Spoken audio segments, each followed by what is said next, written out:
Maaf Bu, mau tanya nih, Silakan.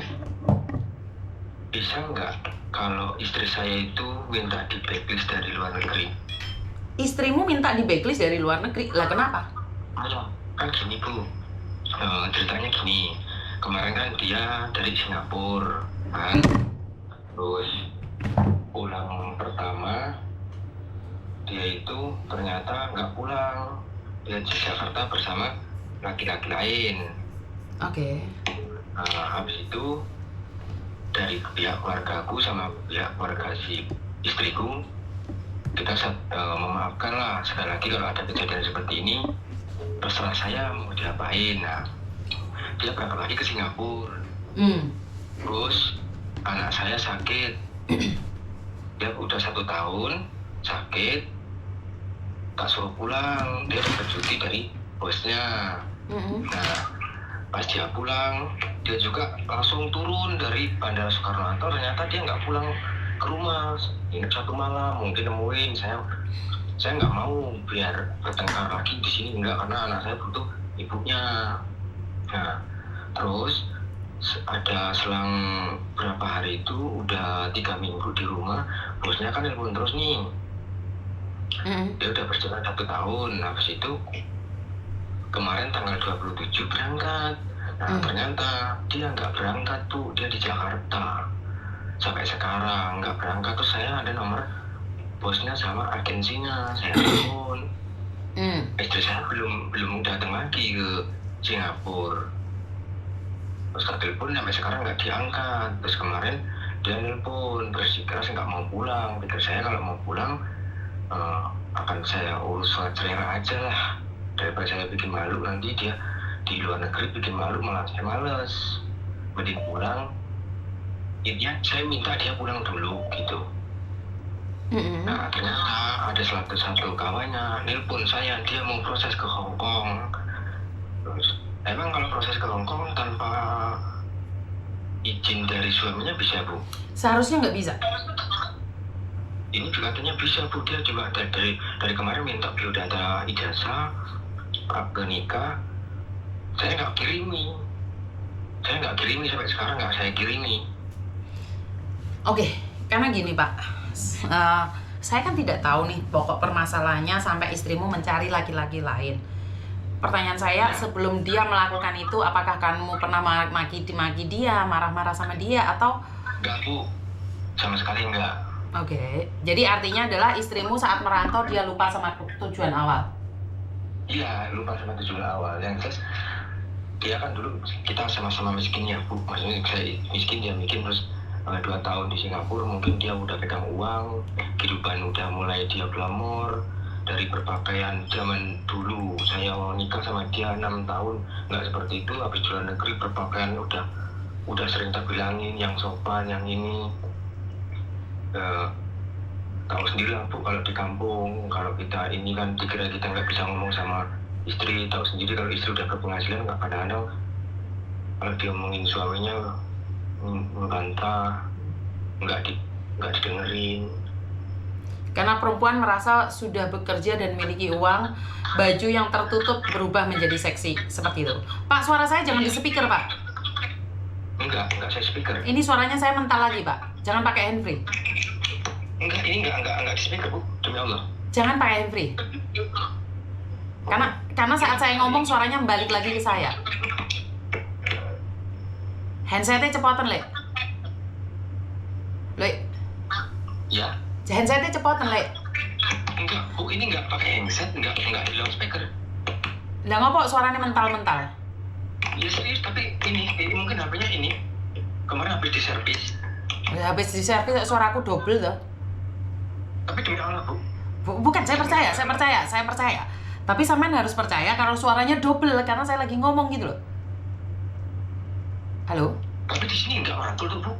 Loh, sampean enggak mantul, aku sih ngantul-ngantul. Terus ini gimana? Enggak di loudspeaker? Oke, yaudah, yes. Oke. Sekarang udah oke. Udah oke sekarang. Oke, artinya adalah istrimu yang dulunya awalnya biasa-biasa saja di Singapura, 1 kali kontrak aja sudah menjadi luar biasa. Ini yang pertama. Kedua, sudah meninggalkanmu karena kamu mungkin tidak putih mulus lagi. Dia bisa mendapatkan laki-laki yang lebih ganteng lagi di luar sana dan melupakan anaknya. Yang jelas sih saya bisa tahu kayak gini Bu. Dia kemarin kan katanya sudah nyampe tempat bosnya gitu. Sampai tempat bosnya saya dikirimin, ayah aku udah nyampe tempat mem katanya. Terus aku lagi beres-beres jalan telepon, mama sakit. Nah sampai dari kata-kata ini saya nggak percaya gitu loh. Ya segini aja Mas, pertanyaan saya, kalau kamu sudah tahu istrimu seperti itu, apakah kamu ingin lanjut atau tidak? Yang enggak, saya enggak, pikir saya kalau suruh bebas dulu pulang gitu loh. Dia nggak mau pulang Bu. Dia katanya bersih, pihak dari keluarga si istri saya udah nggak mau, udah nggak ngurus. Dia udah banyak utang juga, sana sini pinjam, sana sini pinjam. Bahkan kemarin katanya sih temennya ngomong dia pinjam uang sekian puluh juta buat kiret atau gimana gitu. Buat apa? Buat kiret. Kiret itu apa? Bukannya hamil? Itu nggak tahu. Hah? Saya nggak tahu kiret itu apa. Yang saya itu katanya ada kumpulan darah apa gimana, terus tapi dia nggak ngomong sama saya gitu. Dia utang tanpa ngomong sama saya. Nah kemarin mau nagih si orang itu, dia baru ngaku, iya bulan 1 kemarin saya utang 7 juta sama ini belum saya bayar. Nah ini posisinya dia di Jakarta, utang sana sini, saya nggak tahu. Pikir saya tak pulang dulu, tak beresin semua. Kalau emang mau cerai ya cerai. Habis itu kalau mau ke Hong Kong, mau ke Jepang, terserah, saya bebas. Jadi besok kan saya bisa mengumumkan di media, ini udah bukan istri saya lagi. Jadi kalau tingkah laku seperti apa, kayak tetangga, saudara, dan ini udah tahu gitu. Kalau posisinya dia minta biodata terus kayak gini, mau berangkat, tahunya orang-orang itu nanti kalau berbuat senonoh, saya yang malu Bu, keluarga saya. Setidaknya kan. Gini Mas, karena satu hal ya, kan saya hanya mendengarkan dari kamu saja nih, saya tidak mendengarkan dari istri. Saya percaya dengan apa yang kamu sampaikan, tetapi bagaimanapun kalau suara cuma satu itu akan merasa bahwa kita yang paling benar, sana yang paling salah, dia yang paling salah, saya paling benar. Nah, karena ini masalah keluarga, coba deh hubungi mertuamu, bicarakan baik-baik. Benar gak sih? Coba berbicara dengan orang tuanya dia. Jika memang masih bisa dilanjutkan. Kalau nggak bisa, ya nggak, itu urusan kalian. Jadi karena gini loh, kalau kamu ingin dia pisah atau nggak perlu dia pulang, kembalikan pada orang tuanya. Ngerti maksud saya? Betul. Ya langkahnya adalah nggak usah blacklist dia, nggak usah melakukan apapun, pasrahkan kepada yang di atas. Ya ini loh, kenapa sih banyak sekali keluarga, suami atau anak, giliran kalian ada di luar negeri puluhan tahun terus kalian sakit, keluarga nggak mau nerima, ya ini contohnya kayak gini nih. Ini loh, karena kenapa sih kalian nanya, oh keluarganya kok tega ya, istrinya sakit, kok nggak dibesuk, kok nggak didatengin, kok nggak diizinkan pulang Indonesia. Ya ini kelakuan kita sendiri sebagai seorang ibu. Mas, suaramu dapling nggak?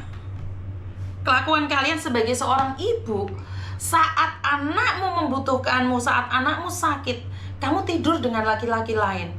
Saat suamimu merawat anakmu, kamu tidur dengan laki-laki lain. Jadi saya tidak menyalahkan satu sama lain ya. Kita introspeksi. Sekali lagi, jika ini bukan kamu, nggak usah baper. Jadi jangan baper ya. Jadi saya tidak tahu nih apakah suaminya yang menghabiskan uang waktu dia ada di Singapura atau seperti apa, kita nggak tahu. Saya tidak menghakimi, karena tidak semua laki-laki itu menghabiskan uangmu. Ada laki-laki yang memang benar taat dan tekun, tetapi istrinya yang tidak mau menerima karena suaminya itu penggawaiannya di sawah ngarit. Jadi saya tidak menyalahkan kalian. Tetapi jika kalian saat pulang tidak diterima oleh suami dan anakmu, jangan play victim. Jangan play victim saat jenazahmu mau diantarkan pulang, suamimu dan anakmu tidak mau. Jangan play victim. Paham ya? Hukum karma itu berlaku.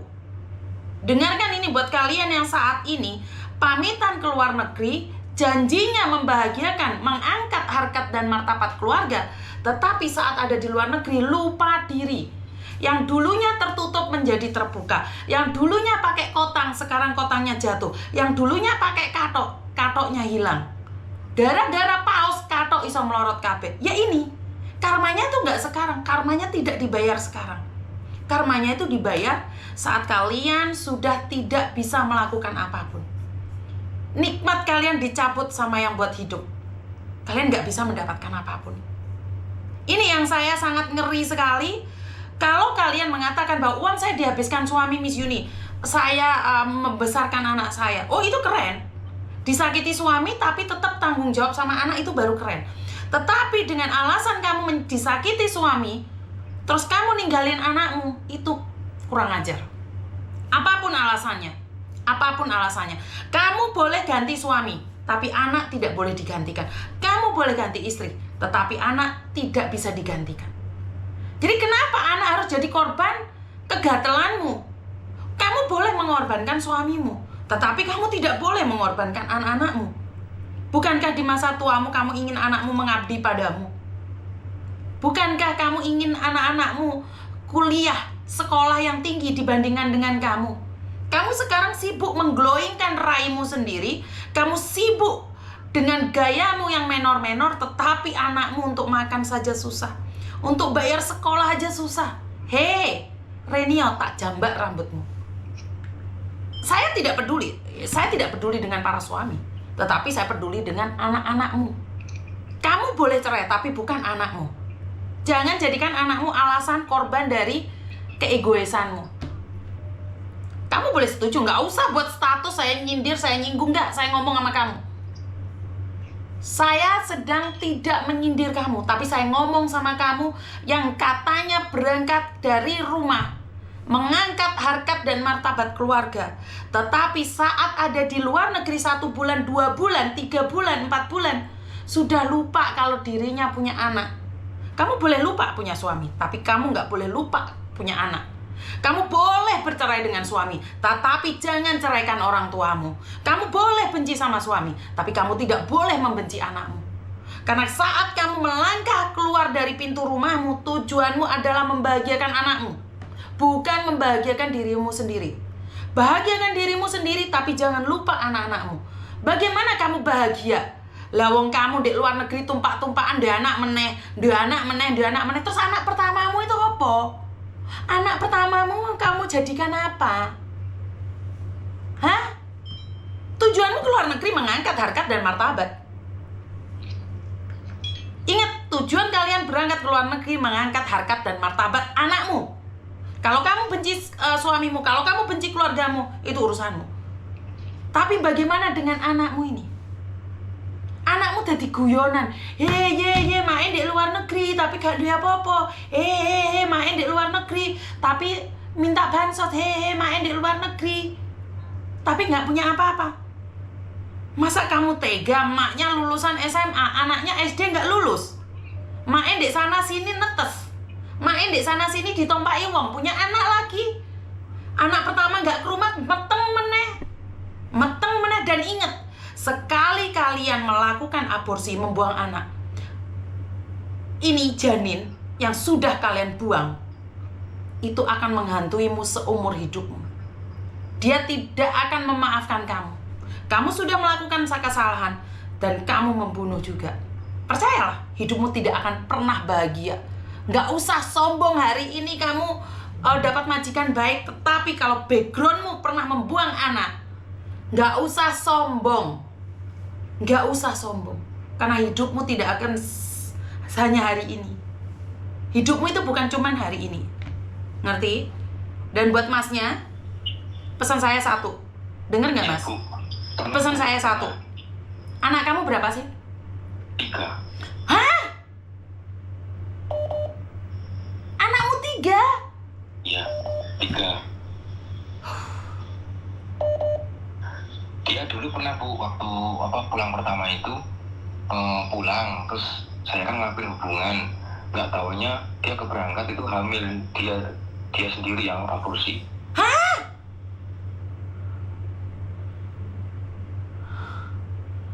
Entah minum pil apa saya nggak tahu, di kamar mandi buang. Gusti Saya Pangeran. sempat itu 1 minggu saya nggak bisa berkata-kata. Saya pulang jangan gini, saya rawat jangan pulang. Berancaman tuh sampean Mas punya anak telu, Mas. Berancaman kowe iki ndek anak 3. Halo? Tapi kan soal anak-anak keurus semua, Bu. Anak-anak keurus semua. Nah, ini pesan saya aja buat kamu ya. Karena kalau istri sudah seperti ini, seorang perempuan kalau sudah nakal, itu akan hancur rumah tangga. Saya nggak tahu. Laki-laki nakal kalau kaya itu semakin kere. Mereka berpikir bahwa perempuan nakal itu bisa jadi kaya, enggak. Bobrok awaknya, Mas. Betul. Sekarang cuma satu. Didik anakmu dengan baik. Percaya dengan menanam dan menuai? Percaya. Oke. Kamu tidak akan pernah kecewa dengan apa rencana Tuhan. Tuhan izinkan ini terjadi atas hidupmu dan tanpa disadari oleh istrimu. Kamu membesarkan anak-anakmu dengan keringatmu sendiri. Percayalah. Suatu saat kamu akan menemukan sesuatu yang lebih indah di depan anak-anakmu. Amin. Jadi kalau istri kayak gini, datang ke orang tuanya, kembalikan pada orang tuanya. Tapi tidak perlu menjelek-jelekan dia. Nggak terima, Bu. Kakak-kakaknya itu disuruh ngebiarin nggak boleh keluar negeri. Jadi dia nggak boleh. Iya, itu urusannya keluarganya. Sebentar, itu urusan keluarganya, bukan urusanmu. Yang penting kamu sudah menyampaikan, tapi ojo ngelek-ngelek anak wong ya, Le ya. Siap. Pesanku satu. Jika perempuan itu sudah tidak mau lagi sama kamu, perempuan itu sudah bersama laki-laki lain, bahkan punya anak dengan laki-laki lain atau apapun. Kalau itu nggak tahu, Bu. Yang jelas sama anak. Iya, kembalikan pada orang tuanya. Karena saya sudah tidak bisa mengatur sepurane sing akeh mak bapak. Daripada ikut dadi dosaku, dibalik noe. Dan ingat satu pesanku, jangan menjatuhkan mantan istrimu. Bagaimanapun dia adalah ibu dari anak-anakmu. Karena ingat, saat kamu ngelek-ngelek bojomu di depan anakmu, suatu saat lek ibuke teko ngekeki duit, anak itu akan berkhianat ndek ibuke. Kamu ditinggal no. Jangan ceritakan kejelekan ibunya pada mereka, biar mereka tahu sendiri. Iya, Bu. Jangan sesekali ya, Lea. Ya wes. Paham? Ada yang lain lagi? Paham. Semangat ya, Lea. Ya wes. Oke, terima kasih. Nah, ini yang ingin saya sampaikan. Jangan play victim giliran sakit keluarga nggak peduli. Jangan play victim kalau tiba-tiba kamu semaput terus keluargamu nggak mau. Jangan play victim tiba-tiba jenazahmu tidak mau dirawat. Jangan play victim kalau tiba-tiba jenazahmu tidak mau dimakamkan di kampung halaman. Ya ini yang saya maksud ini. Bagi kamu yang bertanggung jawab atas keluarga, nggak usah baper. Saya nggak menyindir. Saya ngomong sama orang-orang yang saat ini berangkat ke luar negeri dan melupakan keluarganya. Saya tidak membela laki-laki. Tapi saya kalau sebagai anaknya, saya nggak terima loh. Merantau 25 tahun. Yo mosok gak iso kabaran, Rek. Kamu boleh benci suamimu, tapi bukan benci anakmu. Kamu boleh marah sama ibumu, bapakmu, tapi bukan anakmu. Anakmu nggak tahu apa-apa. Hah? Gak usah koken pola. Pola siji uang ngalek ngrumati kok yo koken pola to Gusti. Jangan sok-sokan.